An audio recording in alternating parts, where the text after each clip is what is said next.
ভক্তিৰসত বিলীন হল গোলাঘাট দুলাখৰিয়াৰ বৃহত্তৰ অঞ্চল শ্ৰী শ্ৰী ভুৱন মোহন মন্দিৰৰ প্ৰতিষ্ঠা দিৱসৰ লগতে সোণালী জয়ন্তী বৰ্ষ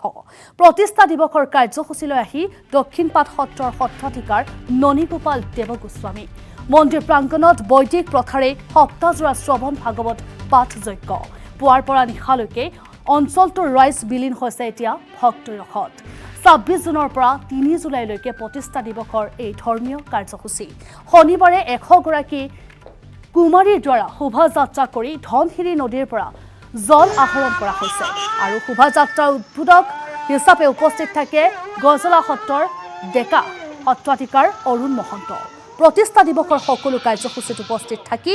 প্ৰেৰণা যোগাব সত্ৰাধিকাৰ ননীগোপাল দেৱগোস্বামীয়ে ৩ জুলাইৰ সামৰণি অনুষ্ঠানত স্থানীয় যুৱকৰ দ্বাৰা মহাপুৰুষীয়া নাট প্ৰদৰ্শন কৰা হ'ব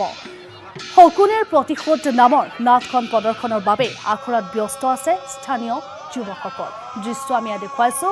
এতিয়া যেন ভক্তিৰসত বিলীন হৈছে গোলাঘাটৰ দুলাখৰিয়া এয়া আমি আজিৰ দিনটোৰ দৃশ্য দেখুৱাইছো আৰু দ্বিতীয় দিনৰ কাৰ্যসূচী এয়া এতিয়া যেন ভক্তিৰসত এনেদৰে বিলীন হৈ পৰিছে গোলাঘাটৰ দুলাখৰিয়া আৰু ১০০ গৰাকী কয় কুমাৰীৰ দ্বাৰা শোভাযাত্ৰা ওলোৱা হৈছে আমি সেই দৃশ্য আপোনালোকক দেখুৱাই গৈছো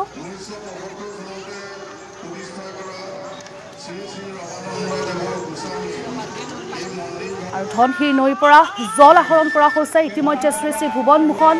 মন্দিৰৰ প্ৰতিষ্ঠা দিৱসৰ লগতে এয়া সোণালী জয়ন্তী বৰ্ষ উদযাপন প্ৰতিষ্ঠা দিৱসৰ কাৰ্যসূচীলৈ আহি দক্ষিণপাট সত্ৰৰ সত্ৰাধিকাৰ ননীগোপাল দেৱগোস্বামী ইতিমধ্যে মন্দিৰ প্ৰাংগণত বৈদিক প্ৰথাৰে সপ্তাহজোৰা যি শ্ৰৱণ ভাগৱত পাঠ যজ্ঞ অনুষ্ঠিত কৰা হৈছে ইতিমধ্যে দৃশ্য আমি দেখুৱাই গৈছো পুৱাৰে পৰা নিশা পৰ্যন্ত এই অঞ্চলটোৰ ৰাইজে বিলীন হৈ পৰিছে এতিয়া ভক্তিৰসত ২৬ জুনৰ পৰা ৩ জুলাইলৈকে প্ৰতিষ্ঠা দিৱসৰ এই ধৰ্মীয় কাৰ্যসূচী শনিবাৰে ১০০ গৰাকীকৈ কুমাৰীৰ দ্বাৰা শোভাযাত্ৰা ওলোৱা হৈছে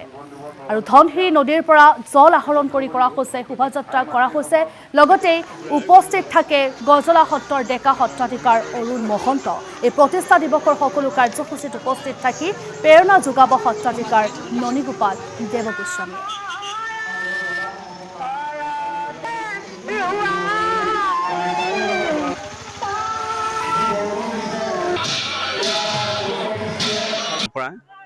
আমি সমূহ অসমবাসী তথা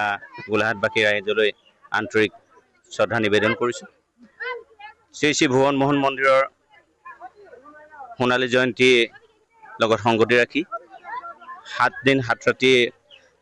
বৈদিক পৰম্পৰাৰে অবিৰত ভাগৱত পাঠৰ কাৰ্যসূচী আজি শুভাৰম্ভ কৰিবলৈ লোৱা হৈছে আৰু তাৰ কাৰণে আজি ধনশিৰি নদীৰ পৰা প্ৰায় 51 গৰাকী অকুমাৰী ছোৱালীৰ জৰিয়তে গংগা জল আহৰণ কৰি আজিৰ পৰা 7 দিন 7 ৰাতিৰ কাৰণে ভাগৱত আৰম্ভ হ'ব যোৱা বৰ্ষৰ পৰা আৰম্ভ হোৱা সোণালী জয়ন্তীৰ সামৰণি অনুষ্ঠানলৈকে আমি এই কাৰ্যসূচীখিনি শ্ৰী শ্ৰী ভুৱন মোহন মন্দিৰৰ পৰিচালনা সমিতি আৰু সোণালী জয়ন্তীৰ সামৰণি অনুষ্ঠানৰ উদযাপন সমিতিৰ তৰফৰ পৰা আমি সকলোকে আহ্বান জনাইছোঁ এই 7 দিন চলিব লগা দিন আৰু ৰাতিৰ অবিৰত ভাগৱত পাঠলৈ সকলোকে আমন্ত্ৰণ জনাইছোঁ আৰু ভক্তপ্ৰাণ ৰাইজৰ সহায় আৰু সহযোগিতা দুলাখৰিয়া গাঁৱৰ শ্ৰী শ্ৰী ভুৱন মোহন মন্দিৰৰ